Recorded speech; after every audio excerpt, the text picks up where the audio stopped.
Hello and welcome to Arcadia. This is going to be a rather short video dedicated to explain a thing that I've been mentioning a lot and that many new players find hard to understand. Today we talk about proficiency.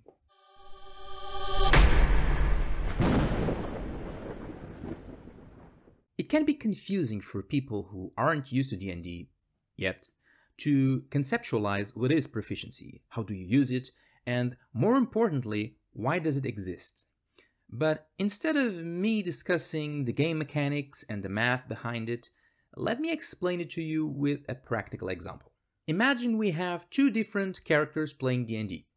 One is a rogue, a thief who lived their entire life in the streets stealing to survive. You know, robbing houses, pickpocketing, etc. They use daggers like no other over a lifetime of practice.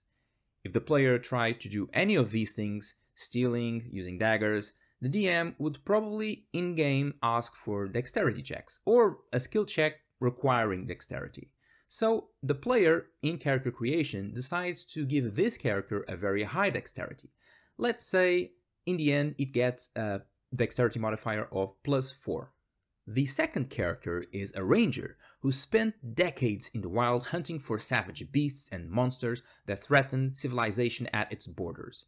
They specialize in using a longbow, so their dexterity is also a very big requirement. So the player gives it a very high dexterity as well, and in fact it ends up with a dexterity modifier with +4 as well.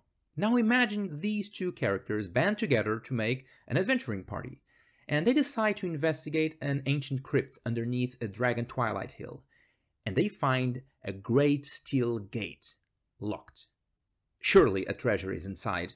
The rogue happens to have a lockpick, so they're able to try and pick that lock.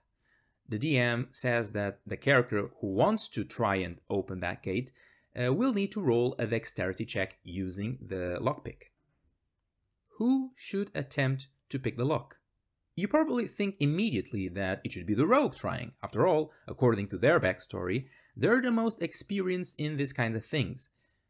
But if you think about it, since both have the same dexterity modifier, they are equally likely to succeed. Even though the rogue has been doing this for all their life, and the ranger probably didn't try it even once. So what to do in this case? How could a game designer translate in-game mechanics the experience that the rogue has with lockpicks?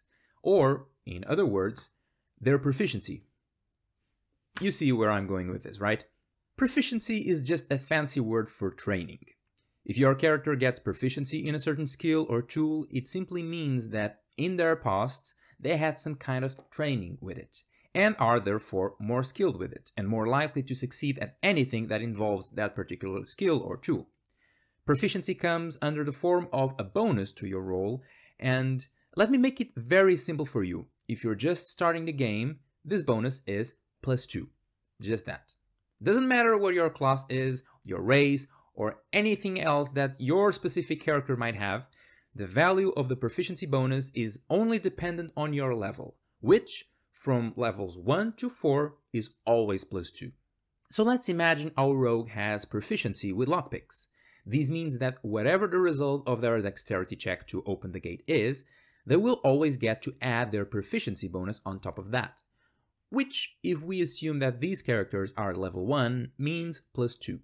If we analyze the math of it, since a d20 has 20 sides, you have 5% chances of rolling each of those sides. But if you have a +2 bonus to your roll, that's as if you were able to roll two numbers higher automatically, right?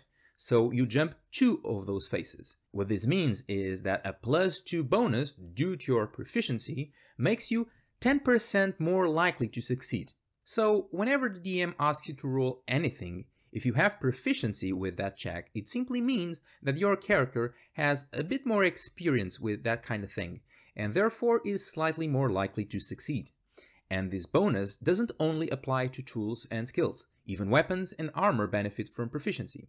If you try to attack with a weapon you are proficient with, you add your proficiency to your attack roll, making you more likely to hit. And as for armor and shields, you can use any kind of armor you want, but you only know how to use them effectively if you have proficiency with them. If you don't, You still get to add the bonus to armor that specific armor grants you, but you gain disadvantage on rolls that involve strength and dexterity, and you are also unable to cast spells, since you have this very cumbersome armor that you're not really used to.